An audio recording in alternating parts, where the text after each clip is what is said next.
2024 August నెల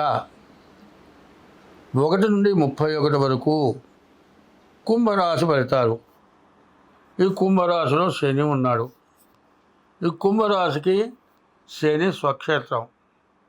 దీనికి ద్విస్వభావం, 2 రకాల స్వభావాలు.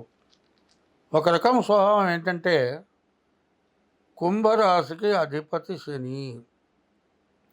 అందువల్ల శని యొక్క స్వక్షేత్రం కాబట్టి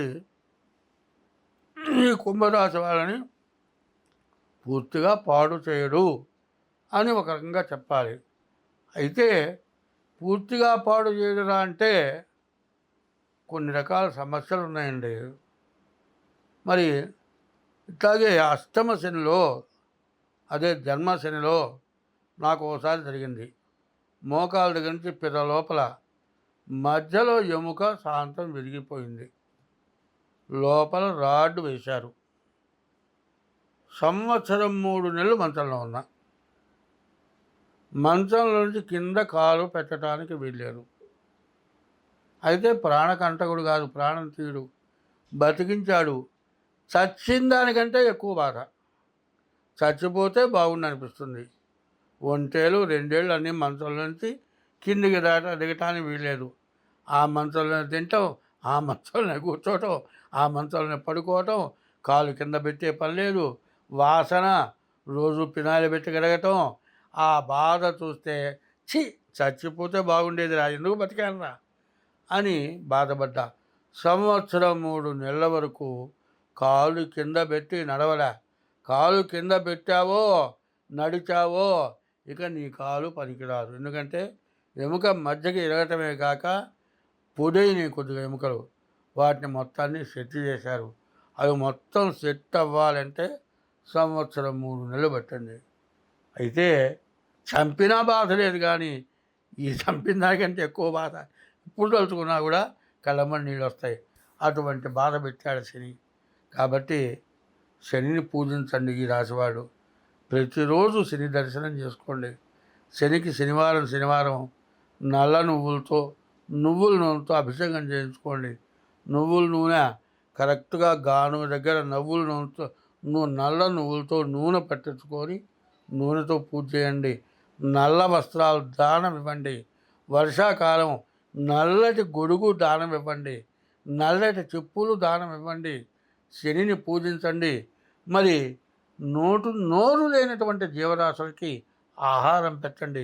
ఇది చాలా మంచిది. ఎన్ని కష్టాలు వచ్చినా, ఎవరు ఎంతమంది మీకు అపకారాలు చేసినా వాళ్ళని నోరు తెరిచి దూషించబాకండి. వాళ్ళని ఎప్పుడు కూడా మన టైం బాగాలేదు, మన కర్మ బాగుండక వాళ్ళకి బుద్ధి పుట్టిందనుకొని మనస్సులోని దైవాన్ని తలుచుకొని దండం పెట్టండి. ఈ రాశి వాళ్ళు అన్ని గ్రహాలకి పూజ చేసుకోవడం చాలా అవసరం. తర్వాత శని కుంభంలో ఇంకొక సంవత్సరం పాటు ఉంటాడు.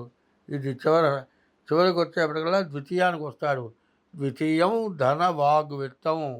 శని ద్వితీయంలో ధనాధిపతి అవుతాడు కాబట్టి, ధనాన్ని రక్షించేవాడు కాబట్టి మీకు ఎటువంటి సమస్య రాదు, అన్ని విధాలా బాగుంటుంది. కాబట్టి ముందుగా మీ డేట్ ఆఫ్ బర్త్ ద్వారా ఈ సంవత్సరం తప్పనిసరిగా మీ జాతకం చూపించుకొని దానికి నివారణ అనేది ఏదో చేసుకోండి. మీకు అన్ని విధాలా బాగుంటుంది.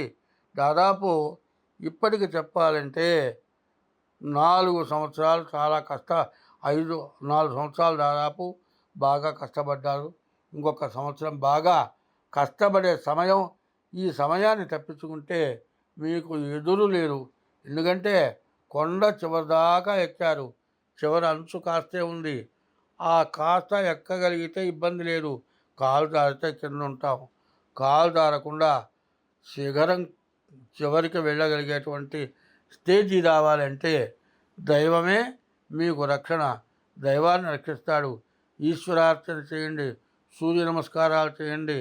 ప్రతిరోజు శివాలయానికి వెళ్ళి శివుడికి నవగ్రహాలకి ప్రదక్షిణ చేయండి. మీ డేట్ ఆఫ్ బర్త్ ద్వారా మీ జాతకం చూపించుకోండి. శనిని ఎవరైతే పూజిస్తారో వాళ్ళకి ఎటువంటి అపకారం జరగదు, అది మాత్రం గుర్తుపెట్టుకోండి. ఇది కాక ఇంకా ప్రత్యేకమైంది మీనరాశి అయిపోయిన తర్వాత మీకు ప్రత్యేకంగా చేయదగింది చెబుతాను. ఇది అందరూ చేయండి, అందరికీ ఉపయోగపడేది విషయం. అది అది చేస్తే మీకు ఎటువంటి సమస్య రాదు, అన్ని విధాలా బాగుంటారు. స్వస్తి.